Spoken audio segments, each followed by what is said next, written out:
Gracias a Dios por su bendición en la alabanza y vamos a pedir que Él también nos ayude a exponer su palabra con su gracia. Padre, gracias porque has estado con nosotros, Señor. Te pedimos que continúes enseñándonos, Señor. Ayúdanos, Señor, a aprender a través de este libro que tú nos dejaste, que es palabra tuya, Señor. Segunda de Samuel, Señor. Continúanos hablando, Señor, instrúyenos. Queremos aprender de ti, Señor. Que seas tú el que nos hables y nos instruyes, que quede clara tu enseñanza para cada corazón el día de hoy. En el nombre de tu Hijo amado. Amén. Salmo 62, versos 5 al 7, lo leemos juntos de manera introductoria. Dice la Biblia: Alma mía, en Dios solamente reposa, porque Él es mi esperanza. Él solamente es mi roca y mi salvación. Es mi refugio, no resbalaré. En Dios está mi salvación y mi gloria. En Dios está mi roca fuerte y mi refugio. En este pasaje que acabamos de leer, David, que escribió ese salmo, se revela como mostrando que el centro de su vida era Dios. No estaba su fuerza ahora que estaba como rey, en que tenía guerreros y guerreros fuertes. No estaba en que tenía dinero y tenía riquezas, o en que era hábil, o que era osado en ocasiones, sino estaba en Dios. Y David llegó a tener muchas cosas. Tuvo belleza, tuvo éxito, dinero como rey, personas que querían su favor, pero para él lo más importante era Dios. Y aquí nos describe eso que para David representaba a Dios. Decía: tú eres el único que me da reposo, y está hablando del presente. Tú eres quien me da esperanza, y está hablando del futuro. Mi futuro, Dios, está en ti. Tú eres el que me da liberación, y eso está relacionado obviamente con la salvación. Tú eres el que me da estabilidad, porque tú eres mi roca, y la roca es algo estable en lo cual te puedes sostener en medio de una tormenta. Tú eres también quien me da seguridad, porque tú eres mi refugio, y nadie puede violar la entrada si tú estás cuidándome, porque tú eres más fuerte que todos. Tú eres quien me da permanencia, porque si tú estás conmigo yo no voy a resbalar. Y tú eres además quien me da dignidad, porque tú eres mi gloria. Y mi gloria no es ser rey en la tierra, mi gloria no es tener riquezas en la tierra, sino mi gloria eres tú. Por lo tanto, mi centro eres tú, y mi vida depende de ti, y quiero consagrarme totalmente a ti. Y eso muchas veces lo hace en el libro de los Salmos. Pero no solamente lo hizo para él, sino lo hizo para todo Israel, porque finalmente Dios le llamó a él a apacentar a su pueblo Israel. Cuando lo llamó, le dijo que él iba a cuidar a su pueblo Israel, no solamente a ser el rey y un dirigente político, sino a llevarlos a Dios. Y el día de hoy vamos a hablar de la forma en la que David trató con la presencia física de Dios en el Antiguo Testamento, que estaba revelada en el Arca de la Alianza o el Arca del Pacto, y con ello vamos a entender cómo él le ponía una preeminencia a Dios y quería que él quedara como el centro de la nación, porque era el centro del corazón de David mismo, y decía: yo lo mejor que puedo hacer por todos es que Dios sea el centro de ustedes también. Así que todo lo que hacía David era publicar a Dios y demostrar que Él era el libertador, que Él era el refugio, que Él era la torre fuerte, que Él era la roca estable y aquel que podía sustentar su vida y por lo tanto podía sustentar la vida de cualquiera. Y esa forma de percibir a Dios se ve en la manera en la que David le dio un lugar relevante, importante a la presencia física que se daba en el Antiguo Testamento de Dios a través de los medios físicos que dejó y que hemos estado aprendiendo a lo largo del estudio juntos de la Biblia. Y para comprender la relación que tuvo David entonces con esa presencia física de Dios que estaba en el arca, vamos a recordar entonces que era el arca del pacto. Hebreos 9, versos 3 y 4, vamos a estudiar juntos, dice: tras el segundo velo estaba la parte del tabernáculo llamada lugar santísimo, el cual tenía un incensario de oro y el arca del pacto cubierta de oro por todas partes, en la que estaba una urna de oro que contenía el maná, la vara de Aarón que reverdeció y las tablas del pacto. Aquí nos está hablando la forma en la que Dios se relaciona con los seres humanos, el testimonio que nos dejó físico en la tierra de su gloria, el arca del pacto, o también conocida como el arca de la alianza, que era lo más sublime del tabernáculo, lo más importante de la morada de Dios en esta tierra. Y estaba cubierta de oro por todas partes, resaltando el inmenso valor que tenía para el ser humano Dios. Y era impresionante aquel artículo, un símbolo de Dios dado para mostrar su alianza con los hombres. Una alianza con el Rey de Reyes, que es de sumo valor por donde tú lo veas. Y por eso estaba rodeada de oro por todos los lugares. Y recogía 3 puntos muy importantes esa arca del pacto. Tenía las tablas del pacto, que son aquellas que Dios hizo y que Dios las escribió con su mismo dedo, que son los mandamientos sagrados que vienen en la Escritura, y la ley sagrada de Dios, que la dejó para que todos nosotros la pudiéramos guardar. La ley de Dios estaba guardada ahí, una copia de la ley de Dios en ese lugar. También estaba la vara de Aarón que reverdeció, que simboliza la elección de Dios. Cómo Dios escogió entre todas las tribus, y cuando había un debate quién iba a servir en el sacerdocio y demás, Él escogió a Aarón. Y la elección es de Dios y de nadie más. Por eso dejó ese testimonio en donde moraba Dios, estaba la elección, la vara de Aarón que reverdeció. Y cuando Él dijo que Aarón era el que iba a usar, entonces le dio vida a Aarón. Y le dio a los ojos de todos una vara que estaba seca y que después reverdeció, y mostró Dios que Él iba a estar con Aarón, porque cuando Él está con alguien hay vida en esa persona. Y también en tercer lugar había dentro de esa arca el maná del cielo, que es el alimento que Dios dio para que los hombres, cuando estaban en condiciones muy desfavorables, cuando no podían trabajar, cuando estaban en un desierto, cuando no podían sembrar, cuando estaban en escasez, y Dios los cuidó, y Dios los alimentó, y Dios les ayudó, y les dio comida del cielo que era totalmente sana y que pudo cuidar muy bien su cuerpo y mantenerlos fuertes sin enfermarse, estables. Dios le dio en el momento más difícil a Israel el pan del cielo, que de nuevo es una figura que en un sentido espiritual Dios nos da a su pueblo el verdadero pan del cielo. Nos da alimento, nos ayuda. Entonces, Dios está entre esas 3 cosas. Dios está donde su ley es respetada, donde una persona quiere rendirse a aquello que para Dios es importante, donde no son las reglas de un hombre o las reglas de un grupo, sino son las reglas de Dios. Y uno llega a buscar a Dios en base a las reglas de Dios. Ahí estaban las tablas del pacto.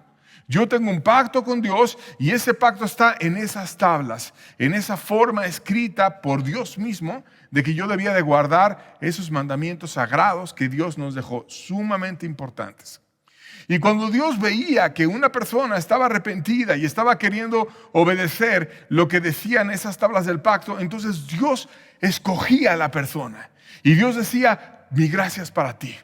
La vara de Aarón que reverdeció, yo te perdono, yo te ayudo, yo te doy mi gracia, yo te doy mi favor, yo te recibo, yo te hago mi hijo.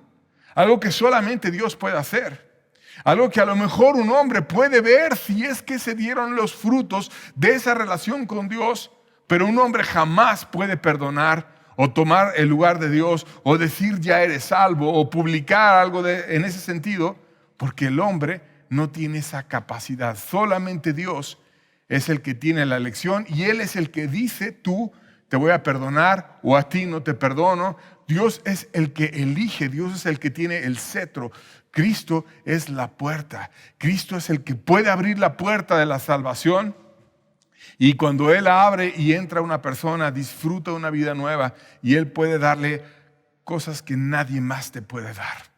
Por eso es triste cuando una persona se empeña en querer ser aprobado por un hombre, por un ministro, por un grupo. Eso no tiene ningún sentido.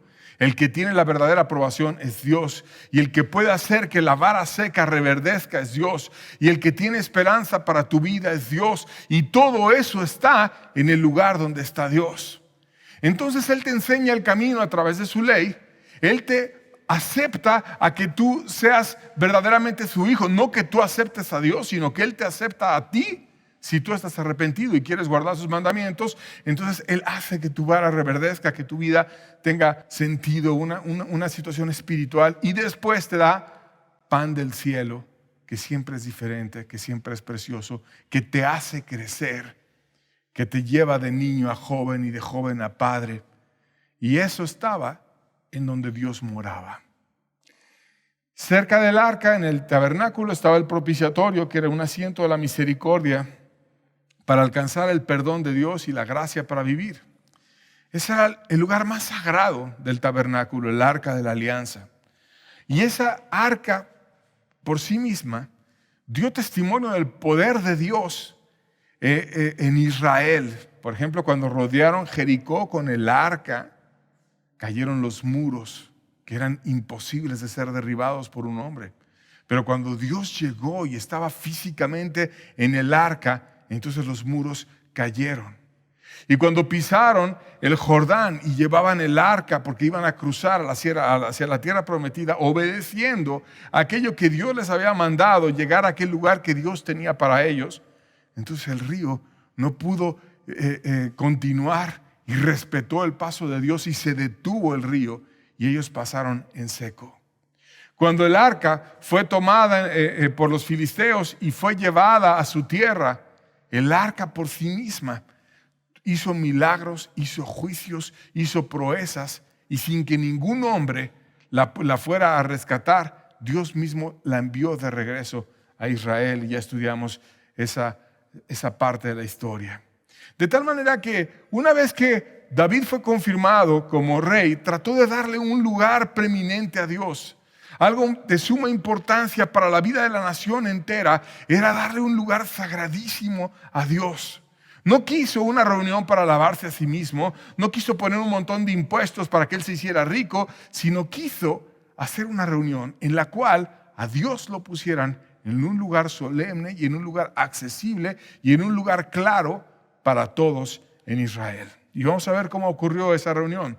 2 Samuel 6, verso 1 dice: David volvió a reunir a todos los escogidos de Israel, 30,000. Hizo una reunión pública.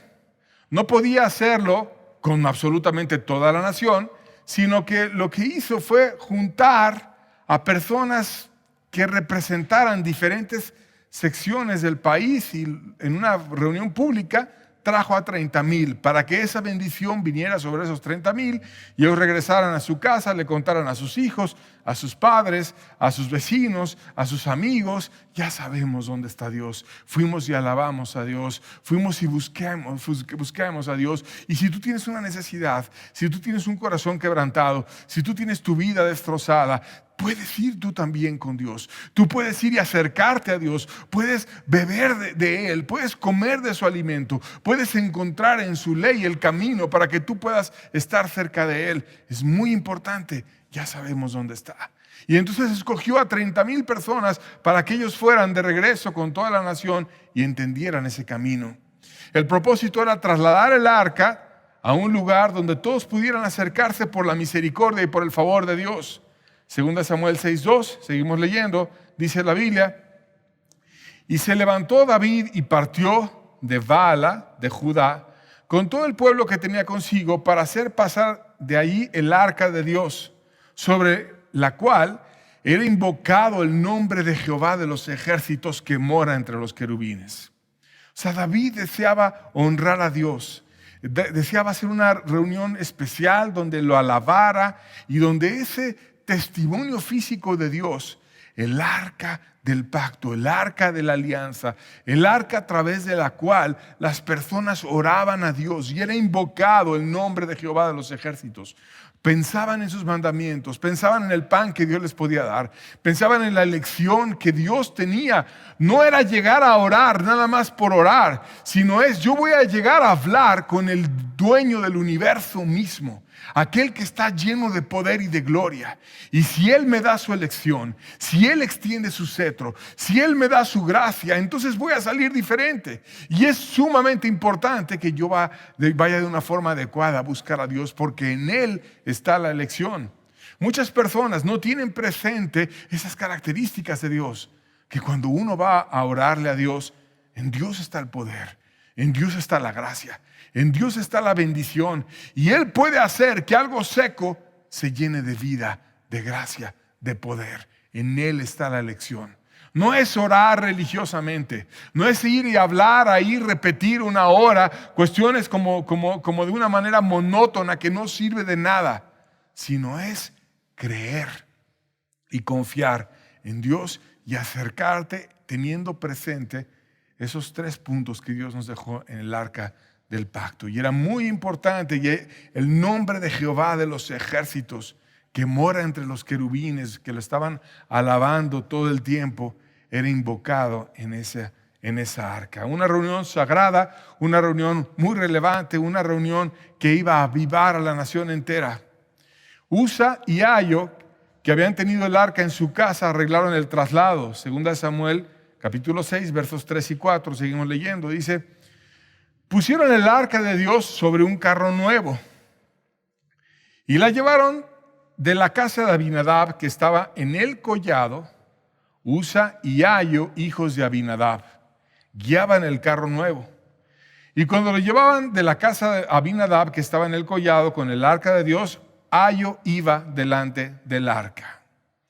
El arca había estado reposando en la casa de un hombre, un levita que se llamaba Abinadab.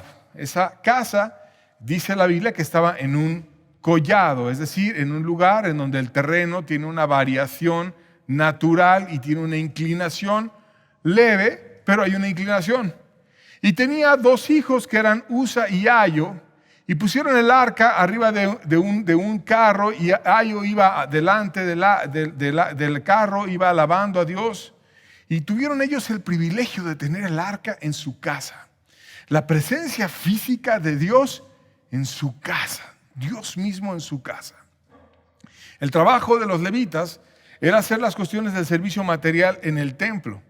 Ellos estaban dedicados 100% como un trabajo de todo el día en estar estudiando, aprendiendo, ministrando, cuidando las cuestiones materiales, sirviendo a Dios. Y era un privilegio el que ellos pudieran haber tenido el arca de Dios en su casa. Y debían de haber estado 100% listos para todo aquello que David estaba organizando y poder verdaderamente bendecir a la nación. Era como cuando una persona se dedica quizás al campo y sale al campo temprano y es campesino y trabaja la tierra y se esfuerza, y su trabajo es ese, trabajar el campo. A lo mejor otro en el ganado y está cuidando a sus ovejas o a sus vacas y está cuidando a sus animales, y su trabajo es precisamente ese, cuidar su ganado. El trabajo de los levitas era cuidar las cuestiones materiales del servicio a Dios, y debían de estar 100% atentos de todo aquello que Dios mandaba y cómo se debía de hacer para que fuera precisamente hecho a la manera de Dios. Por eso la ley de Dios estaba dentro del arca del pacto, porque el que dirige la iglesia debe ser Dios. Y no es a la forma que diga un hombre, no es a la manera que introduzca un líder. No es como alguien que se cree de repente muy listo y empieza a inventar una nueva forma de hacer las cosas y lo empieza a hacer a su manera y con una nueva idea, y así lo vamos a hacer porque se le ocurrió a Usa y a Ayo hacerlo de una nueva manera. No, el servir a Dios es venir y hacerlo a la manera de Dios, como Dios dice. Por eso Él es Dios y nosotros somos sus siervos. Y el venir a Dios es recordar lo que hay en el arca. En Dios está la elección. Él tiene la ley y yo me vengo a rendir a Él y a consagrar a Él y a invocar su nombre y a rogar que me dé su alimento espiritual. Fue una reunión en extremo alegre, porque se adoraba a un Dios vivo, no era un Dios muerto, no era cargar un ídolo muerto, sino era Dios que verdaderamente estaba en aquella reunión. Segunda Samuel 6, verso 5 dice: y David y toda la casa de Israel danzaban delante de Jehová con toda clase de instrumentos de madera, de haya, con arpas, salterios, panderos, flautas, címbalos. Ellos habían preparado instrumentos, lo hacían de forma coordinada, lo hacían de forma organizada. David dedicó mucho tiempo a organizar una alabanza adecuada al Dios del cielo. Tenía coros ordenados. Ponían personas que entendían la música y que lo hacían bien. Y lo estaban haciendo delante de Dios. Dios estaba ahí. No era una alabanza seca y muerta, sino una alabanza donde lo importante no era el canto, sino lo importante era aquel a quien se le da el canto. Porque Dios recibía el canto y Dios estaba ahí. Y entonces Dios venía y visitaba y bendecía los corazones que estaban ahí alabándolo. Y le cantaban y le adoraban en su presencia. Pero de pronto esa reunión cambió por completo. Y ocurrió uno de los actos menos entendidos de la Biblia. Y vamos a leerlo juntos. 2 Samuel 6, versos 6 y 7. Dice, cuando llegaron a la era de Nacón, Usa extendió su mano al arca de Dios y la sostuvo, porque los bueyes tropezaban. Y el furor de Jehová se encendió contra Usa y lo hirió allí Dios por aquella temeridad y cayó muerto junto al arca de Dios. Cuando dice la Biblia que Dios lo hirió y después cayó muerto, está hablando de que Dios le dio un breve tiempo, porque bien lo pudo haber fulminado en un instante, pero lo hirió. Y le dio un tiempo para que él arreglara su vida. ¿Arreglar qué? Pues arreglar que era un levita y que no había hecho bien su trabajo. No se había preparado. No había llevado el arca como la debía de llevar un levita. Y como lo decía la ley que estaba dentro del arca. Los mandamientos de darle el primer lugar a Dios. Y para darle verdaderamente el primer lugar a Dios tenías que hacer las cosas como Dios enseña que se deben de hacer.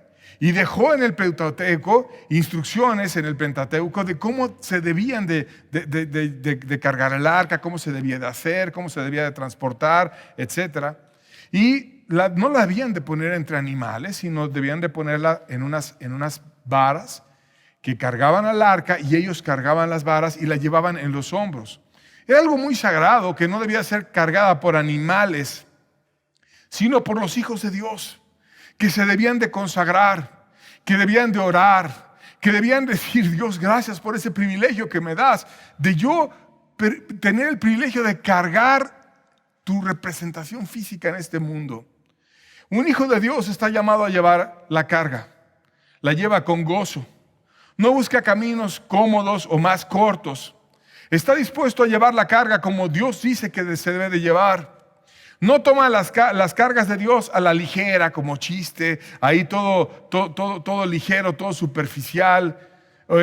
O peor aún, como lo hizo Usa, reflejando ahí que él evadía la carga, que la ponía ahí a que la llevaran los bueyes. Ahí Usa caminando y los bueyes cargando y de repente pues los bueyes no tenían la gracia ni sabían cómo hacerlo y el arca se iba cayendo del carro. Así no se debió de haber hecho. Y entonces él va ahí reparando a la mera hora, cuando estaba el arca deslizándose del carro, la trata de detener con la mano, y a Dios no le agrada esa forma que tenía de Usa. Oye, Usa, tú tenías todo el tiempo. Tú eres una persona que te debiste haber preparado, debiste haber hecho la tarea, debiste haber leído lo que debían de hacer los levitas con el arca. ¿Qué debían de hacer? Vamos a leerlo. Números 4, verso 15, la primera parte, vamos a ver una de las muchas instrucciones que Dios da. Dice, y cuando acaben Aarón y sus hijos de cubrir el santuario y todos los utensilios del santuario, cuando haya de mudarse el campamento, vendrán pues después de ello los hijos de Coat para llevarlos, pero no tocarán cosa santa, no sea que mueran. O sea, ellos debían de tener cuidado con lo que andaban tocando. Dios anhela que lo abracemos y que seamos suyos. Pero, ¿cómo andar ligeramente con Dios si no estamos redimidos y purificados? Y por eso, Dios puso unas varas para que la pudieran cargar sobre los hombros y las varas cargaran el arca, pero no que anduvieran tocando directamente a cuestiones que representaban a Dios mismo, no sea que no estuvieran preparados, y dice el pasaje, no sea que mueran. Y vemos ahí que Usa no estaba preparado. Y aprendió en carne propia una verdad de Dios que es poco reflexionada. Hebreos 12, 29 dice la Biblia, porque nuestro Dios es fuego consumidor. Nuestro Dios es fuego consumidor. Y como Dios es fuego consumidor, Dios puede venir y prender el fuego en tu corazón seco si tú te humillas. Dios puede venir y llenarte de fuego y poder para poderlo servir. Pero Dios también puede utilizar ese fuego para juzgar al que lo haga todo ligero, al que lo haga todo superficial, al que anda ahí jugando y no se anda preparando. Debía de estar preparando, debía de haber leído números, debía de haber estudiado, debían de tener una copia de la Biblia y estarla leyendo y estar orando y estarse consagrando y estar rogando entre un evento nacional de tal envergadura como el que estaba haciendo David. Qué privilegio, Dios, lo voy a hacer exactamente como tú quieres que lo haga. Pero no, lo hizo todo superficial, todo alá y se va, ay, más o menos, ahí ponle en el carro, ahí, yo digo que no se cae, ¿no? Ahí hay que lo vayan llevando los bueyes y ya, no, ahí se va a caer y ahí lo agarra y Dios no se agradó de esa manera ligera de Usa de actuar. Lo hirió y después murió. Tuvo tiempo de arreglar y esperemos que hubiera aprovechado ese tiempo. David, entristecido, cambió el plan, pues se dio cuenta de que habían hecho las cosas mal y no se atrevió a seguir el traslado. Lo que era una reunión de alabanza y de gloria y de testimonio a toda la nación, terminó en un funeral y terminó en un temor del rey mismo, como diciendo, ¿a dónde llevar el arca? Si Dios está ahí, ¿cómo lo debemos hacer? Segunda Samuel 6, versos 8 al 10, dice, y se entristeció David por haber herido Jehová a Usa. Y fue llamado a aquel lugar Pérez Usa, hasta hoy. Y temiendo David a Jehová aquel día, dijo, ¿cómo ha de venir a mí el arca de Jehová? De modo que David no quiso traer para sí el arca de Jehová a la ciudad de David y la hizo llevar a casa de Obed-Edom Geteo. David mismo se sintió indigno de estar más cerca del arca. Le dio miedo y yo creo que a la nación entera también. Oye, ese levita no se preparó, no estudió, no hizo las cosas a la manera de Dios y murió. Pues más vale que yo me prepare y que yo empiece a hacer las cosas a la manera de Dios para que no muera. Hay que tener cuidado. No es a la manera de alguien soberbio que empieza a inventar sus maneras o sus formas o incorporar sus ideas modernas, sino es a la manera de Dios, que es el que nos deja el camino. Y aquí aparece una persona interesante. Se llamaba Obed-Edom, que hay un debate sobre quién era esa persona, Obed-Edom. Hay quienes piensan que si nos vamos a analizarlo por su nombre, Obed-Edom quiere decir siervo de Edom. Y Edom era una nación extranjera. Es como decir, Edom está sirviendo, una referencia extranjera. Un edomita sirviendo, alguien que vino a servir a Dios de Edom. Y si nos vamos por el lugar que dice de donde él era, Obed-Edom, Geteo, pues al decir que era Geteo, está diciendo que era de Gat. De ese mismo lugar, de Gat, es de donde él era, donde era, Goliat, aquel que peleó contra David en la batalla famosa de David y Goliat. Por lo tanto, es una persona que venía de un lugar de los filisteos y que tenía un origen edomita. Por su origen era extranjero y por el lugar de donde él venía también era extranjero. Una persona de Edom que estuvo en Gat y que después estuvo en Israel. Probablemente era un filisteo converso o un edomita converso o una persona que con su familia migró buscando una nueva vida, primero a los filisteos y después quizás les tocó ver a la familia el milagro del arca, los juicios del arca, aquella ocasión en la cual el arca de Dios estaba en tierra de los filisteos y empezaron a caer juicios por todos lados. Y entonces quisieron ir a ver cómo es eso del arca y fueron a servir a Dios y lo sirvieron de tal manera que terminaron siendo siervos reconocidos y hasta le pusieron un nombre, Obed-Edom, aquel que se hizo siervo siendo de Edom. Hay otras personas que creen que simplemente era un levita, que era coreíta y que era de Israel. Sin embargo, yo me inclino más a analizar su nombre, la forma en la que lo acabo de explicar. Y eso quisiera decir entonces que un extranjero tuvo el arca de Dios en su casa. que el arca de Dios reposó en una persona que tenía el corazón y que cuando un levita había fallado y terminó muerto, vino aquel hombre y dijo, llévala a mi casa. Si el rey mismo estaba con miedo de seguir el traslado y algo vio en ese siervo que dijo, la voy a llevar a su casa. Y la lleva a casa de Obed-Edom. Ahora Dios bendijo en extremo al hombre que recibió el arca en su casa. Y eso hizo que se abriera el entendimiento de Israel sobre lo importante que era hacer las cosas a la manera de Dios. Segunda de Samuel 6, versos 11 y 12 dice, y estuvo el arca en casa de Obed-Edom Geteo, varias veces la Biblia nos resalta eso, 3 meses. Y bendijo Jehová a Obed-Edom y a toda su casa. Y fue dado aviso al rey David diciendo, Jehová ha bendecido la casa de Obed-Edom y todo lo que tiene a causa del arca de Dios. Entonces David fue y llevó con alegría el arca de Dios de casa de Obed-Edom a la ciudad de David. Como que la bendición de Dios para ese hombre, aquel que se atrevió, aquel que dijo, Dios, yo lo voy a hacer de la mejor manera. Dios, yo te recibo en lo mejor que tenga en mi casa. Y puso todo su corazón en amar a Dios. Y aquel que recibe a un profeta, dice la Biblia, recompensa de profeta va a tener. Y aquel que recibe a Dios mismo en su casa, recompensa de Dios va a tener. Y entonces Dios lo bendijo por todos lados. Y era muy evidente en esos 3 meses que Dios estuvo en la casa de Obed-Edom, que tuvo bendición por todos lados. Toda su familia fue bendecida, sus bienes fueron bendecidos, todo fue bendecido. Y David se impresiona y dice, pues que la bendición no solamente sea para Obed-Edom, que la bendición sea para la nación entera. Y entonces continuemos el plan. Solo que ahora, para hacerlo bien, hay que instruir a los líderes para que se haga a la manera de Dios. Había que dejar claro a los líderes cuál había sido el problema para que ahora no lo repitieran y tuvieran un segundo funeral.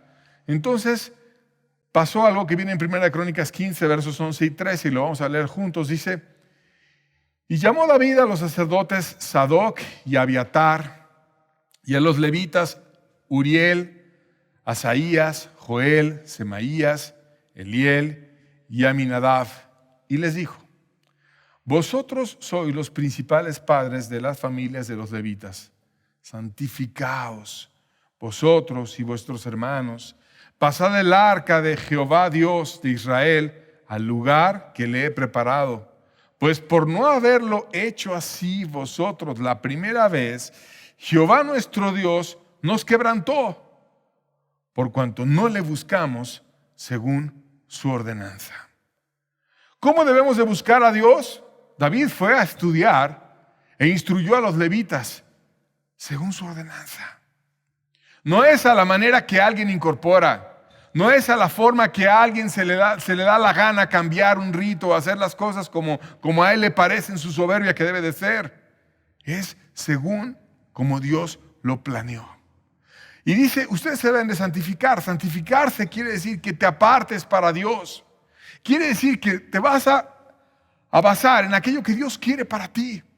No van a ser tus conceptos o la forma revuelta, no van a ser una negociación. Dios, yo digo esto, ¿tú qué dices? Y vamos a hacer ahí entre los dos algo. No, voy a hacer, Dios, lo que tú quieras. Voy a tomar el tiempo para estudiar. Voy a hacer las cosas a la manera en la que tú digas, porque tú eres el jefe, no yo soy el jefe. Tú eres el jefe, tú eres Dios. No es en base a mis conceptos propios. No es en base a lo que yo quiera, sino es en base a lo que tú quieras. Y eso es una santificación. Es, Dios, ¿qué quieres tú de mi vida?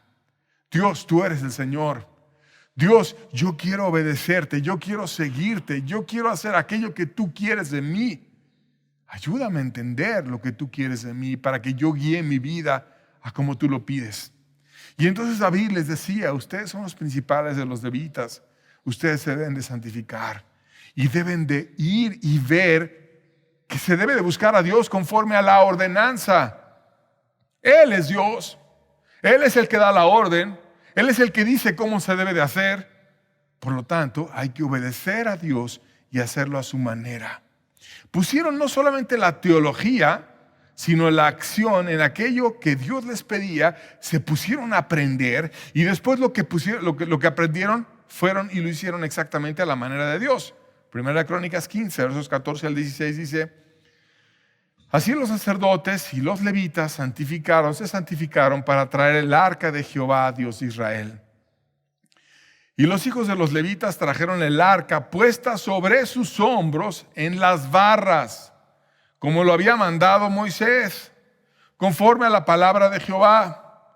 Asimismo, David dijo a los principales de los levitas que designasen de sus hermanos a cantores con instrumentos de música, con salterios y arpas y címbalos, que resonasen y alzasen la voz con alegría. Entonces ellos tenían que tener su corazón volteado a Dios. Y cuando tienes el corazón volteado a Dios y amas a Dios, la alegría te sale de manera natural, porque Dios ha cambiado el pecado y la vergüenza y ha dado un corazón nuevo. Y ahora ellos tenían el privilegio de llevar una carga sagradísima, que es la carga de Dios. Ellos la llevaban en sus hombros. Y Dios pone una carga para cada nuevo convertido. Una carga que no es pesada, que no es aplastante, pero que es un privilegio y que se lleva sobre los hombros. Que no se le pasa a un animal, que no se le pasa a otra persona, que no se lleva con ligereza, que se lleva de manera sagrada, de manera santificada, que es: Dios, lo que tú quieras para mí y lo que tú me pidas a mí, eso yo voy a hacer. Como lo mandó Moisés. Entonces se pusieron a estudiar la ley de Dios, lo que Dios decía. La Biblia era la guía, era la forma en la que ellos iban a basar su vida. Ahí venía el camino, no en las ideas de algún hombre, como alguna vez Usa metió sus ideas, sino en las ideas de Dios. Y como Dios lo dejó, así estaba bien. Ahora, con los ministros haciendo lo correcto, la nación podía ser bendecida. Segunda de Samuel 6, versos 17 al 19 dice: metieron pues el arca de Jehová y la pusieron en su lugar en medio de una tienda que David le había levantado. Y sacrificó David holocaustos y ofrendas de paz delante de Jehová. Y cuando David había acabado de ofrecer los holocaustos y las ofrendas de paz, bendijo al pueblo en el nombre de Jehová de los ejércitos y repartió a todo el pueblo y a toda la multitud de Israel, hacia hombres como a mujeres, a cada uno su propio pan, un pedazo de carne, una torta de pasas, y se fue todo el pueblo, cada uno a su casa. Fue una reunión totalmente diferente. Una reunión donde Dios quedó en un lugar público delante de todos, donde era accesible para todos, donde David bendijo en el nombre de Dios a todo el pueblo, donde lo hicieron a la manera correcta de Dios, donde vio el pueblo el arca pasar sobre los hombros de los levitas y les quedó claro: a Dios se le lleva con una idea de lo sagrado, a Dios se le lleva con reverencia, a Dios se le lleva poniendo el corazón y llevando la carga y con santidad. Yo lo vi, ahora lo voy a hacer yo también. Así como los levitas, así lo voy a hacer yo también, a la manera de Dios. Y entonces todos quedaron con una imagen adecuada de Dios y tenían instrucción, tenían pan también físico, que David les repartió un pedazo de carne, una torta de pasas, y se fueron cada uno a su casa, bendecidos por Dios por aquella reunión. Aquella bendición fue solo el inicio de una búsqueda renovada de Dios. Primera Crónicas 16, versos 36 al 38 dice: bendito sea Jehová, Dios de Israel, de eternidad a eternidad. Y dijo todo el pueblo: amén. Y alabó a Jehová. Y los levitas encargados del arca, y dejó allí delante del arca del pacto de Jehová a Asaf y a sus hermanos, para que ministrasen de continuo delante del arca, cada cosa en su día, y a Obededom y a sus 68 hermanos, y Obededom hijo de Jedutún y a Osa como porteros. O sea, hicieron una organización, hicieron alabanzas, hicieron una forma de ministrar a Dios cada cosa en su día. El propósito no solamente era trasladarla, sino era también dejar una forma de buscar a Dios renovada, con una actividad diferente, cada cosa en su día. Había un rol para las actividades, había algo nuevo, una organización, una forma clara de adorar a Dios. Se renovaban. Y aquel hombre que tuvo el privilegio de tener el arca en su casa y que Dios lo bendijo muchísimo, y al Dios haberlo bendecido muchísimo, estaba Dios dejando claro que aquel hombre había sido escogido por él y había sido bendecido por él. Y por lo tanto lo quería cerca y estuvo ahí como cuidando siempre el arca y aquel lugar, como portero, como una persona que te recibía, que te amaba, que te ministraba, que te ayudaba, que te guiaba a orar a Dios, que cuidaba el arca, que sabía lo sagrado que era estar ahí. Y quedó organizado un servicio de adoración que se renovaba cada día y había un rol, cada cosa en su día. O sea, no era algo monótono. No era que al día siguiente era lo mismo que el día anterior, sino que cada día había una forma nueva de adorar a Dios. Su misericordia se renueva cada día, dice la Escritura. Entonces Dios, cuando tú lo estás adorando y conociendo, Dios es eterno. Dios es el ser más capaz del universo, más inteligente, más majestuoso. Siempre tiene algo nuevo que enseñarnos, siempre tiene algo que darnos, nos puede bendecir, nos puede ayudar, nos puede instruir, nos puede dar un pan hoy que es diferente al pan de ayer. Y es nuevo cada día. Y ese servicio renovado cada día lo establecieron, lo pactaron, lo pusieron en práctica, y Dios vino y Dios les bendijo y les ayudó y hacía que ese testimonio estuviese en todo Israel. David después tuvo en su corazón el establecer un lugar de adoración mejor para Dios y darle algo más sublime, porque le puso una tienda y estaba en el centro de la nación, y la nación ahora iba a adorar a Dios, pero dijo, esto está no acorde a la dignidad de Dios. Y empezó a compartir con su amigo Natán aquel sentimiento que él tenía de hacer algo de mayor majestuosidad para Dios. Primera de Crónicas 17, versos 1 y 2 dice: aconteció que morando David en su casa, dijo al profeta Natán: he aquí yo habito en casa de cedro, y el arca del pacto de Jehová debajo de cortinas.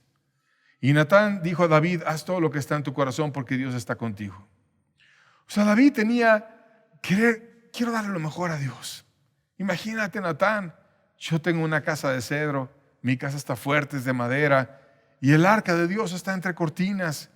No es justo que yo, como un rey humano, tenga esta casa y él esté de esa manera sencilla delante del pueblo.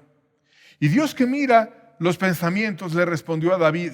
Primera Crónicas 17, versos 3 al 6, dice: en aquella misma noche vino palabra de Dios a Natán diciendo: ve y di a David mi siervo, así ha dicho Jehová, tú no me edificarás casa en que habite, porque no he habitado en casa alguna desde el día que saqué a los hijos de Israel hasta hoy. Antes estuve de tienda en tienda y de tabernáculo en tabernáculo.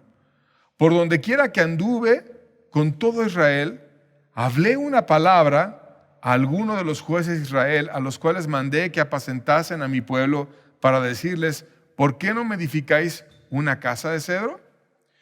Dios mismo había estado de una manera sencilla delante del pueblo. Dios estuvo habitando en tiendas, Dios estuvo con el peregrinar junto con todo el pueblo. Y Él estaba siendo testigo de la historia de Israel con el pueblo, y estaba cerca de él, y él nunca había pedido una situación así. Dios nunca había estado diciendo: yo quiero una casa de cedro, yo quiero lujos. Él quería estar de la misma forma en la que estaba el pueblo viviendo, en una casa, en una tienda, de una manera sencilla. Y entonces le dice a David: tú estás haciendo algo que yo no te pedí. Pero le agradó a Dios la disposición que tuvo David. Y entonces, como él deseaba darle lo mejor que pudiera a Dios, Dios bendijo a David abundantemente. Primera Crónicas 17, versos 7 y versos 11 y 13 dice: por tanto, ahora dirás a mi siervo David, así ha dicho Jehová de los ejércitos, yo te tomé del redil por detrás de las ovejas, para que fueses príncipe sobre mi pueblo Israel. Y cuando tus días sean cumplidos para irte con tus padres, levantaré descendencia después de ti a uno de entre tus hijos, y afirmaré su reino, y él me edificará casa. Y yo confirmaré su trono eternamente. Yo le seré por padre, y él me será por hijo, y no quitaré de él mi misericordia, como la quité de aquel que fue antes de ti. O sea, Dios renovó su pacto con David. A Dios le agradó lo que David había tenido en su corazón. Y por lo tanto dijo, voy a firmar tu reino. Y cuando tú partas, uno de tus hijos va a estar en ese lugar. Y yo voy a bendecir tu familia. Y voy a levantar una descendencia que va a tener mi misericordia. Y no voy a quitar mi misericordia de tu casa como la quité de aquel que fue antes que tú, que fue, como sabemos, Saúl, que un tiempo en su casa estuvo gobernando y de repente se envaneció, se agarró en la carne del poder y Dios quitó su misericordia y su guianza de la familia de Saúl. Entonces Dios le prometió, te voy a bendecir tu familia, te voy a bendecir a ti, te voy a establecer, porque tú quisiste darme lo mejor a mí, yo te voy a cuidar y tú vas a tener un pacto conmigo. Y después levantó a su hijo Salomón para que él fuera quien hiciera esa proeza de levantar un lugar más sublime para Dios. Y no dejó que David lo levantara porque no estaba reflejando la vida de David, aquello que Dios quería para un lugar de adoración. Dado que David fue un guerrero, una buena parte de su vida, una persona que fue un hombre de guerra, que estuvo conquistando, etc. Dios prefirió que un hombre, Salomón, un hombre de paz, un hombre que reflejara aquello que Dios quería mostrar a la humanidad entera a través de ese lugar de adoración, que es el poder encontrar la paz de Dios y el poder tener un lugar de adoración a Dios donde algo cambie en tu corazón y pueda venir una bendición renovada. Entonces David solamente preparó lo necesario para aquel templo y el que lo terminó concluyendo fue su hijo Salomón. Sin embargo, Dios quedó en un lugar accesible para todos y mientras preparaba lo necesario para ese templo que habría de hacer su hijo, David se puso a enseñar con salmos y a la nación entera que se rindieran a Dios. Salmo 40, versos 1 y 2 y verso 16, vamos a ver un ejemplo. Dice, pacientemente esperé a Jehová y se inclinó a mí y oyó mi clamor. Y me hizo sacar del pozo de la desesperación, del lodo cenagoso. Puso mis pies sobre la peña y enderezó mis pasos. Gócense y alégrense en ti todos los que te buscan. Y digan siempre los que aman tu salvación, Jehová sea enaltecido. Aquí está David describiendo el estado de un alma perdida. Y te dice cómo él llegó perdido con Dios y cómo Dios lo estableció y enseñó a la gente a adorar en ese lugar. Se puso a preparar el futuro como un lugar cada vez más digno y más fuerte, pero también en lo que llegaba ese día en el que el templo de una manera más solemne fuera levantado, le enseñó a la gente y escribió salmos que aún hasta el día de hoy los tenemos. Y te dice, mira mi experiencia, mi alma estaba perdida. Y te dice cómo estaba su alma perdida, desesperada. Desesperada quiere decir sin esperanza humana para salir adelante. En el lodo, que no es algo placentero y agradable, sino es sucio. O sea, cuando yo llegué a buscar a Dios, estaba en el lodo. Y no cualquier lodo, un lodo cenagoso, un lodo lleno de cieno, un lodo difícil de salir, como en un pantano. Y también describe lo que Dios hizo con él cuando estaba sucio, desesperado, atrapado, enlodado y mal. Y yo vine a Dios y Él me puso sobre la peña, que es algo totalmente diferente a estar hundido en el lodo. Es una peña, es una roca alta, y me puso en algo alto, donde yo pudiera ver de lejos, donde pudiera contemplar cosas nuevas, donde pudiera estar estable, no en el lodo sucio, sino en una peña sublime con su presencia. Y enderezó mis pasos.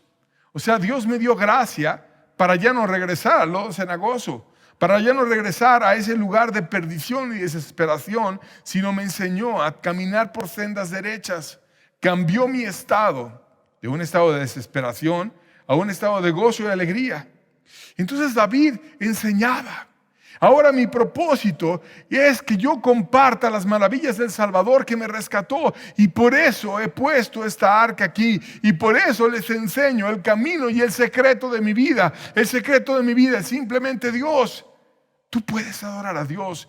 Tienes tu alma enlodada, tienes tu alma sucia, tienes tu alma mal. Ven a Dios, ven a aquel que tiene tres cosas ahí, que es la ley, la elección y el pan. Y tú ve con Él y adóralo y ríndete, y te va a pasar como a mí, que me sacó del lodo y me puso en la peña y enderezó mis pasos. Dios, entonces, a través de estas enseñanzas, fue moldeando el corazón de la nación. Y ellos iban a buscar a Dios, iban a adorar a Dios. Dios empezaba a ser el centro de la vida de Israel, y empezó a ser una nación cada vez más fuerte, más valiente, más capaz. Empezó a vencer a todos sus enemigos, empezó a tener a Dios. Los corazones de aquellos que alguna vez estaban acobardados y no había nadie que pudiera enfrentar a Goliat excepto David, se empezaron a ser valientes por todos lados. Empezaron a caminar con Dios. Empezó a haber un avivamiento, pero no lo trajo David, sino lo trajo Dios. Porque todo lo que hizo David es llevar a la gente a Dios. Puso a Dios en un lugar especial. Y Dios fue el centro de la vida de aquella nación. Y entonces Dios bendijo. ¿Qué aprendemos de esta historia? De cómo David manejó el arca del pacto y cómo Dios le habló también a través de ese testimonio de David y de la nación entera. Aprendemos que no solo es el deseo de agradar a Dios y darle un lugar preeminente, sino hacerlo a la manera de Dios.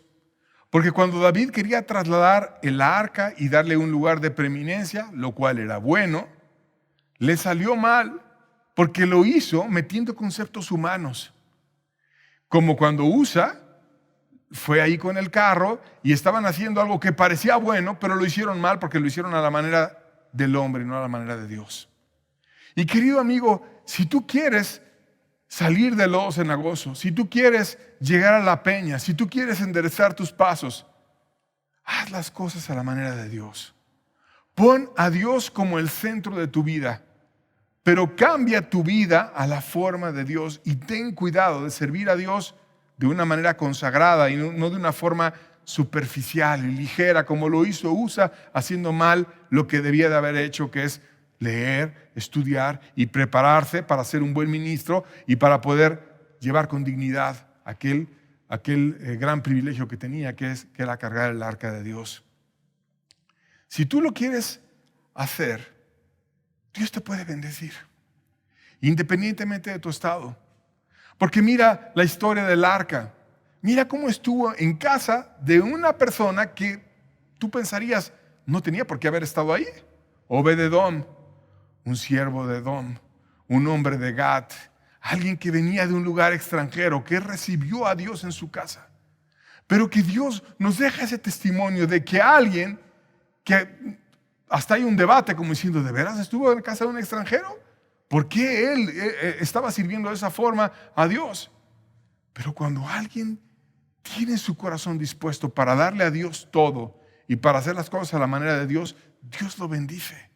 Y quizás era aquella que menos te esperabas tú que pudiera haber recibido a Dios.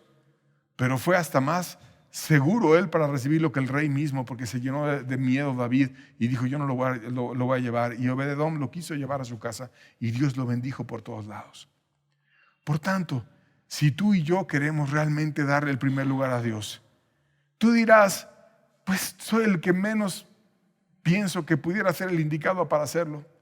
Quizás ya lo he intentado muchas veces, quizás ya he fracasado muchas veces, quizás no tengo la gracia o los talentos o los dones como Obed-edom no los tenía porque era extranjero, porque no se esperaba que de él pudiera venir algo así. Pero Dios ve el corazón y Dios lo bendijo a él. Y Dios lo usó a él como un ejemplo para mostrarle a David que él quería bendecir a todos. Y entonces David entendió, si Obed-edom fue bendecido, puede cualquiera ser bendecido. Puso el arca en el centro de la nación y todo el país fue restaurado. Y si hoy la iglesia pusiera a Dios en el centro de la iglesia, si los mandamientos de Dios fueran el centro, si Dios fuera lo primero, no lo que dice un levita que puede estar mal como lo hizo Usa y terminó falleciendo por haber errado en su manera de servir a Dios, sino lo que diga Dios. Si ponemos a Dios en el centro y le damos el lugar que Él merece, Dios va a venir, va a cambiar y va a restaurar todo. Aquella generación fue una generación muy interesante. Una generación que cuando David empezó siendo niño todos eran cobardes. Cuando David murió, muchos eran valientes. Hubo muchos guerreros. Hubo hombres valientes en extremo, dice la Biblia, cuando empieza a describir a los hombres de las diferentes tribus. Valientes en extremo. Porque cambiaron su corazón. Porque conocieron al Dios vivo. Dios lo puede hacer con todos. ¿Qué necesitamos? Que el centro de nuestra vida sea Dios. Mateo 22, versos 36 al 38 dice: Maestro, ¿cuál es el grande mandamiento de la ley? Una pregunta que le hicieron a Jesús. Jesús le dijo: amarás al Señor tu Dios con todo tu corazón, con toda tu alma, con toda tu mente. Este es el primero y grande mandamiento. Jesucristo estaba haciendo, al poner este mandamiento claro en la mente de todos, lo mismo que hizo David al ponerla en el lugar más preeminente de la nación, el arca. El arca era el centro del país. Para que Dios sea el centro de tu vida, porque ya no hay finalmente un arca física, sino hay ahora un privilegio mayor, que el arca, que Dios mismo no venga y repose en un arca, sino que venga y repose en el corazón de aquel que es humilde y que quiere verdaderamente tener una comunión con Dios. Pero para que eso se dé, el mandamiento simple: amarás al Señor tu Dios con todo tu corazón, con toda tu alma, con toda tu mente.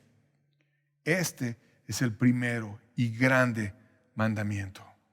Y si obedecemos este mandamiento que Jesús nos dejó poniendo a Cristo y a Dios mismo, el Padre, Cristo, el Espíritu Santo, todo lo que es Dios, en el centro de nosotros, vamos a encontrar vida, promesas y esperanza. Y vamos a renovar absolutamente todo en nosotros. Por tanto, hagamos de Dios el centro. Hagamos que nuestro corazón esté preparado para llevar a Dios con nosotros siempre. Y nuestra vida va a cambiar, y la iglesia va a cambiar, y el mundo va a cambiar, porque Cristo en la iglesia es la esperanza de gloria. Tú puedes ser parte de la iglesia, tú puedes ser recibido a misericordia, tú puedes cambiar y ser uno nuevo si tú estableces este mandamiento en tu corazón. Dios te bendiga. Con esto me despido, que tengan buena tarde.